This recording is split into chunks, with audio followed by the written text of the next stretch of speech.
अस्सलाम वालेकुम, this is Max Saba and you are watching MS chemistry. आज हम जो पढ़ने जा रहे हैं वो है फेडरल केमिस्ट्री और उसका चैप्टर नंबर 1 जिसका नाम है स्टाइकियोमेट्री। स्टाइकियोमेट्री केमिस्ट्री की एक ब्रांच है जिसके अंदर हम पढ़ते हैं रिलेशनशिप।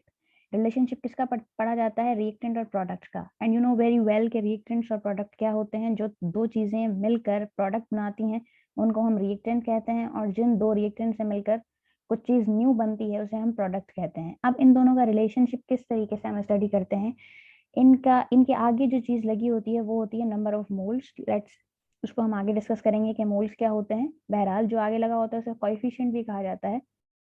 और जो ये कोएफिशिएंट या नंबर ऑफ मोल्स हैं इनका रिलेशनशिप पढ़ते हैं इनके प्रोडक्ट के साथ। सपोज कर लें कि जो मीथेन है वो कंज्यूम होकर, मीथेन ऑक्सीजन के साथ कंज्यूम होकर क्या बना रही है? कार्बन डाइऑक्साइड और वाटर। तो अब हम इनका रिलेशनशिप किस तरीके से स्टडी करेंगे कि मीथेन का अगर 1 मोल कंज्यूम हो रहा है तो बताइए कि कार्बन डाइऑक्साइड का कितना मोल कंज्यूम होगा। तो ये तो हमें इक्वेशन से दिख रहा है कि अगर मीथेन का 1 मोल कंज्यूम हो रहा है तो कार्बन डाइऑक्साइड का हमें 1 ही मोल मिल रहा है। तो यहाँ पर तो बिल्कुल ईजी है। मीथेन के अगर 2 मोल्स हो जाएंगे तो कार्बन डाइऑक्साइड के भी 2 मोल्स हो जाएंगे। लेकिन यहाँ पर मसला है कि मीथेन का 1 मोल यूज करेगा ऑक्सीजन के 2 मोल्स तो बनाएगा कार्बन डाइऑक्साइड का 1 मोल और वाटर के 2 मोल्स। तो फिर यहाँ पर अगर आपसे क्वेश्चन किया जाता है कि सपोज कर लें कि 1.25 मोल अगर मीथेन है हमारे पास तो वो ऑक्सीजन को कितना कंज्यूम करेगा, क्योंकि इनका रिलेशनशिप तो 1:2 के अंदर है। अगर हम 1.25 ले लेते हैं तो ऑक्सीजन के कितने मोल्स कंज्यूम होंगे, और फिर आगे भी पूछा जा सकता है कि प्रोडक्ट की यील्ड कितनी बनेगी। तो इस तरीके का जो रिलेशनशिप है वो हम पढ़ते हैं केमिस्ट्री की ब्रांच स्टाइकियोमेट्री में, जो है आपका chapter number 1। Let's discuss it. तो स्टाइकियोमेट्री का सबसे पहला जो टॉपिक होता है वो होता है मोल। मोल में, एक मिनट,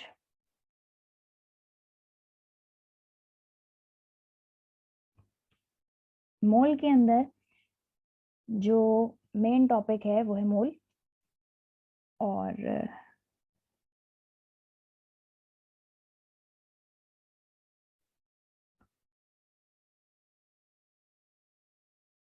स्टाइकियोमेट्री का सबसे जो इम्पोर्टेंट टॉपिक है वो है मोल। मोल को किस तरीके से डिफाइन किया जा सकता है? मोल के अंदर एक्चुअली होता है मास। मोल का रिलेशनशिप होता है एक्चुअली मास के साथ। अब मास जो किसी एटम का होता है, सपोज कर लें कि कोई एटम है आपके पास, कार्बन है। कार्बन का मास आपको पता है कितना होता है? 12 होता है। ओके। ऑक्सीजन का मास कितना होता है? 16 होता है। नाइट्रोजन का मास कितना होता है? 14 होता है। अगर इस मास को हम एक्सप्रेस करेंगे ग्राम्स के अंदर, जरूरी है एक्सप्रेस करें ग्राम्स के अंदर, तो इसे हम कहेंगे कि ये कार्बन का 1 मोल है, ये ऑक्सीजन का 1 मोल है, और ये नाइट्रोजन का 1 मोल है। यानी आपके एटम का जो भी मास है अगर आप उसको एक्सप्रेस करते हो ग्राम्स के अंदर तो उसे कहा जाता है 1 मोल। इसको आप डजन वाले एग्जाम्पल में भी समझ सकते हो कि आपको पता है कि 1 डजन ऑफ एग जो है वो बराबर होता है 12 एग्स के। लेकिन वहां पर एक ही चीज है और वो 12 ही होगी, क्योंकि वहां पर सिर्फ हम एग की बात कर रहे हैं। तो यहाँ पर जो 1 मोल है वो ऑक्सीजन का अलग होगा, हाइड्रोजन का अलग होगा, कार्बन का अलग होगा, वाटर का अलग होगा, हर चीज का अलग होगा। तो अगर हम यहाँ पर देखें एग्जाम्पल में तो लिखा हुआ है कि 1 mole of oxygen atom, oxygen atom की बात हो रही है, तो यहाँ पर क्या होगा? 16 ग्राम है। अगर ऑक्सीजन मॉलिक्यूल की बात करेंगे तो उसका मास आपको पता है कि 32 ग्राम होता है। वाटर की बात करेंगे तो वाटर एक मॉलिक्यूल है, उसका मास 18 ग्राम होता है। तो 1 मोल ऑफ वाटर, यानी वाटर का जो भी मास होगा, किसी भी एटम का मास हो, फार्मूला मास हो या मॉलिक्यूलर मास हो, अगर आप उसको एक्सप्रेस कर रहे हो ग्राम्स के अंदर then it is called mole. Okay. अब 1 मोल ऑफ, यहाँ पर मॉलिक्यूल भी आप ले सकते हो, आप यहाँ पर एटम भी ले सकते हो, आप यहाँ पर आइंस भी ले सकते हो, क्योंकि हमारे पास यहाँ पर आइंस भी मौजूद हैं, जैसे कि यहाँ पर लिखा हुआ है 1 mole of Na।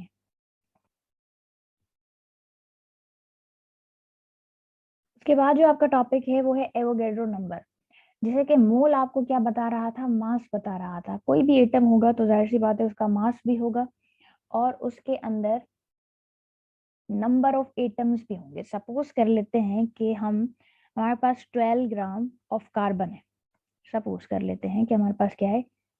12 gram of carbon. आपको पता है कि ये किसके बराबर है? 1 मोल के बराबर है।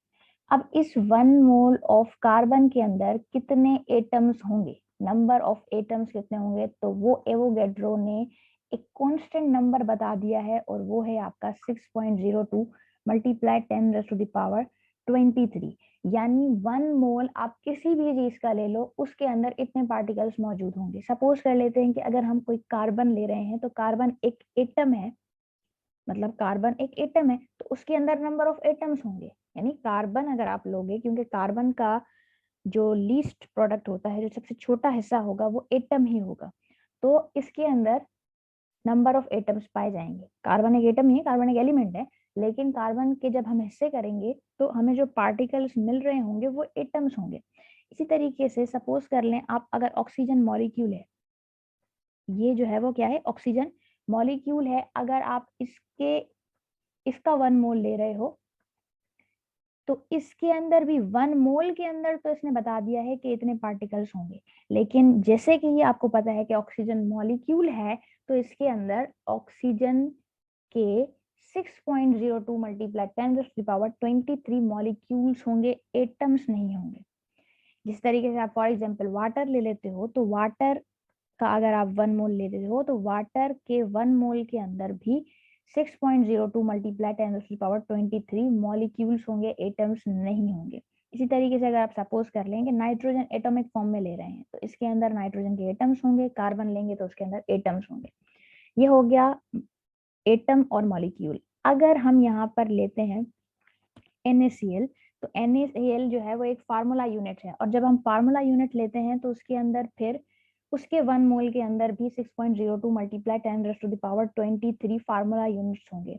अगर आप कोई आयन ले रहे हो तो फिर उसके अंदर 1 मोल ऑफ सोडियम आयन ले रहे हैं सपोज अगर हम, तो उसके अंदर 1 मोल के अंदर ये वाली रकम होगी, that is 6.02 multiply 10 raise to the power 23।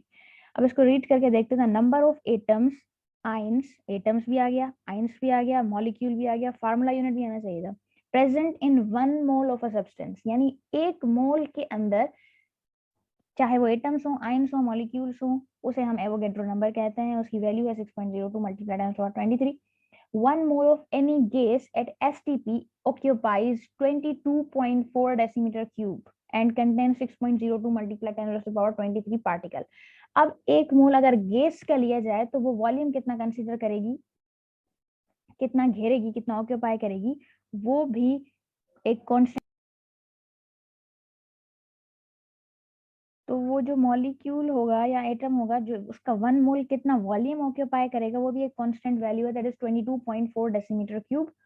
यानी वॉल्यूम एक अलग चीज है, उसको हम आगे देखेंगे कि, लेकिन एक कांस्टेंट है। जिस तरीके से नंबर ऑफ मॉलिक्यूल्स इसके अंदर इतने हैं, नंबर ऑफ एटम्स इसके अंदर उन्होंने कांस्टेंट वैल्यू दी है, तो वो 1 मोल चाहे कार्बन का हो, चाहे वाटर का हो, चाहे किसी भी चीज का हो, वो वॉल्यूम कितना ऑक्यूपाई करेगा, वॉल्यूम का मतलब होता है कितनी वो जगह घेर रहा है, तो वो 22.4 डेसीमीटर क्यूब जगह घेरेगा। This reaction can also be express in terms of Avogadro number. अब ये वाली जो इक्वेशन है, इसको इन्होंने डिस्क्राइब किया है कि यहाँ पर आप देख रहे हो कि ये हाइड्रोजन का मॉलिक्यूल है, और ये क्या है, ऑक्सीजन का मॉलिक्यूल है, और ये क्या है, वाटर का मॉलिक्यूल है। तो यहाँ पर हम एटम्स की बात नहीं करेंगे, यहाँ पर हम मॉलिक्यूल्स की बात करेंगे, क्योंकि यहाँ पर कोई एटम नहीं है। तो आप देख रहे हैं कि हाइड्रोजन के कितने मॉलिक्यूल्स जा रहे हैं, हाइड्रोजन के एक मॉलिक्यूल के अंदर कितने होंगे, हाइड्रोजन के एक मोल के अंदर, नॉट मॉलिक्यूल, हाइड्रोजन के एक मोल के अंदर कितने मॉलिक्यूल्स होंगे, 6.02 मल्टीप्लाई 10 टू द पावर 23। अगर हम यहाँ पर इस इक्वेशन के अंदर 2 मोल्स ले रहे हैं, तो यानी 2 मल्टीप्लाई बाय 6.02 हो जाएगा। ठीक है, ये रिएक्ट किसके साथ कर रहा है, ये रिएक्ट कर रहा है ऑक्सीजन के 1 मोल के साथ, यानी 6.02 multiply 10 to the power 23 molecule के साथ। तो ये प्रोड्यूस कितने कर रहा है, आप देख रहे हैं कि वाटर के मॉलिक्यूल भी 2 हैं, तो इसको भी हम 2 से मल्टीप्लाई करके ये शो कर रहे हैं। अब इस लाइन को आप पढ़ेंगे तो आपको समझ में आ जाएगी, this reaction can also be expressed in terms of Avogadro number. The equation states that 2 multiply 6.02 multiply 10 to the power 23 molecules of hydrogen, यानी हाइड्रोजन के इतने मॉलिक्यूल्स, यानी 6.02 को भी आपने मल्टीप्लाई कर दिया है 2 से, वो रिएक्ट कर रहा है ओनली 6.02 मल्टीप्लाई सो ऑन। तो मॉलिक्यूल्स ऑफ ऑक्सीजन से, और आपको प्रोड्यूस, यानी आपको क्या मिल रहा है, 2 मॉलिक्यूल्स, 2 मोल्स मिल रहे हैं आपको वाटर के, 2 multiply 6.02 multiply 10 to the power 23। उसके बाद अगर इसकी मोल की कैलकुलेशन देखी जाए तो मोल और एवोगेड्रो के नंबर के दरमियान क्या रिलेशनशिप है वो भी आपको मैं बता चुकी हूँ कि 1 मोल ऑफ ऑक्सीजन एटम लेंगे तो इसके अंदर इतने एटम्स होंगे, ऑक्सीजन मॉलिक्यूल लेंगे तो इसके अंदर मॉलिक्यूल्स आपको दिखेंगे, और वाटर लेंगे तो इसके अंदर भी मॉलिक्यूल्स दिखेंगे, और NaCl देंगे लिखेंगे तो यहाँ पर हमारे पास फार्मूला यूनिट्स मिलेंगे।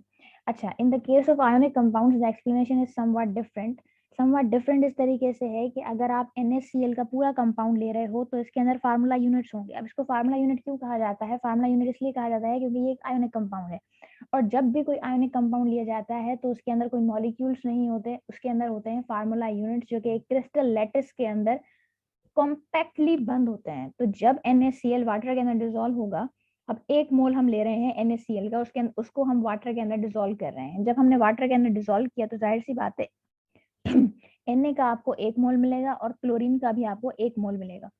तो जब आपके पास 1 मोल ही है तो जाहिर सी बात है उसके अंदर पार्टिकल्स कितने होंगे? 6.02 मल्टीप्लाई 10⁻23। अब ये आयन है यहाँ पर, तो आपको भी आयन्स मिलेंगे। पार्टिकल पार्टिकल कुछ भी हो सकता है, एटम भी हो सकता है, मॉलिक्यूल हो सकता है, फार्मूला यूनिट हो सकता है, और आयन हो सकता है। तो आप यहाँ पर इसको इजीली रीड आउट कर सकते हो। बहुत इजी लैंग्वेज में लिखा हुआ है, it shows that 1 mole of NaCl when dissolved in water gives 1 mole of Na plus ions and 1 mole of chlorine ions. So according to Avogadro number, we can say when 6.02 multiply 10⁻23 formula units of NaCl are dissolved in water, they produce, वही बात लिखी हुई है कि यहाँ पर 6.02 multiply 10⁻23 Na ions मिलेंगे और इतने ही क्लोरीन के आयंस भी आपको मिलेंगे। उसके बाद मोल रेशियो का टॉपिक है। मोल रेशियो क्या होता है कि यहाँ पर अगर आप इसका रेशियो देखोगे, ये है प्रोपेन मॉलिक्यूल ना, एक मिनट, ये है आपके पास प्रोपेन मॉलिक्यूल। आप देख रहे हैं प्रोपेन मॉलिक्यूल का कितना मोल है, यहाँ पर है इसका 1 मोल। ओके, उसके बाद ये कितने मोल के साथ रिएक्ट कर रहा है? 5 मोल ऑफ ऑक्सीजन के साथ। ये भी वही रिएक्शन है जो मैंने पीछे दिखाया है, कंबशन रिएक्शन। कंबशन रिएक्शन क्या होता है? कोई भी आपका हाइड्रोकार्बन जब ऑक्सीजन की मौजूदगी में चलेगा तो कार्बन डाइऑक्साइड और वाटर मिलेंगे, फिर इनके कोएफिशिएंट्स डिफरेंट हो सकते हैं। तो 1:5 यहाँ पर है, और प्रोडक्ट की साइड क्या रेशियो है आपका? वो है 3:4। तो यहाँ पर ये लिखा हुआ है कि the mole ratio means the ratio of number of moles of reactant taking part and the number of moles of product form. यानी जो रिएक्टेंट्स के जो नंबर ऑफ मोल्स हैं उनका रेशियो, और फिर जो प्रोडक्ट बन रहा है उनके नंबर ऑफ मोल्स का ratio. The mole ratio between the reactant and product can be shown as 1 mole of propane reacts with 5 moles of oxygen to give 3 moles of carbon dioxide and 4 moles of water. Easy language, because the amount of propane used will not affect these ratios. अब कह रहा है कि ये जो ratio है ये simplest ratio है, ठीक है, इससे ज्यादा हम सिंपल इसको कर नहीं सकते। अगर इसका हम बढ़ाते जाएंगे तो फॉर एग्जांपल अगर मैं इसको 2 करती हूँ तो यहाँ पर क्या हो जाएगा? हमारे पास 10 हो जाएगा। अगर इसको डबल किया है, उसको भी डबल किया है, तो जाहिर सी बात है ये भी डबल हो जाएगा। ये कितना हो जाएगा? 6 हो जाएगा, और ये क्या हो जाएगा? 8 हो जाएगा।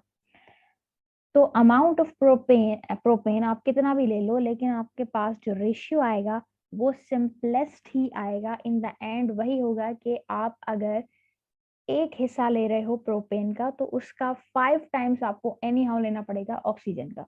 तो ये रेशियो यहाँ पर जरूरी है समझाना कि आप चाहे प्रोपेन का 1 मोल लो, 2 मोल लो, 3 लो, 100 ले लो, लेकिन उसमें जो ऑक्सीजन आपको रिक्वायर होगी वो उससे 5 टाइम्स डबल ही रिक्वायर होगी। 5 टाइम्स रिक्वायर होगी, डबल नहीं। और यहाँ पर जो रेशियो बनेगा 3 और 4 वाला वो भी उसी के अकॉर्डिंग बनेगा। तो amount of propane used will not effect this ratio. तो आप कितना भी अमाउंट ले लो प्रोपेन का उससे कोई फर्क नहीं पड़ता।